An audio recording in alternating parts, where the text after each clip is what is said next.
ನಂಜುಂಡನ ಮುದ್ದು ಪ್ರೇಯಸಿ ಚಂದಗಾತಿ ಚಾಮುಂಡಿ ಅಮಿತ ರೂಪಸಿ ಬೆಟ್ಟ ಹತ್ತಿ ಬಂದಿರುವೆ ದರ್ಶನ ಬಯಸಿ ಭಕ್ತ ಜನರ ಉದ್ಧರಿಸೆ ಪಾಪವ ದಹಿಸಿ ನಂಜುಂಡನ ಮುದ್ದು ಪ್ರೇಯಸಿ ಚಂದಗಾತಿ ಚಾಮುಂಡಿ ಅಮಿತ ರೂಪಸಿ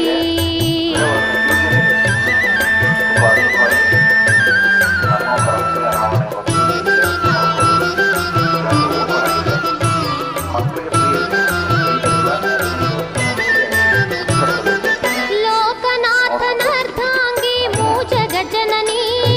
ಗಿರಿಜಾತೆ ಕಾಪಾಡು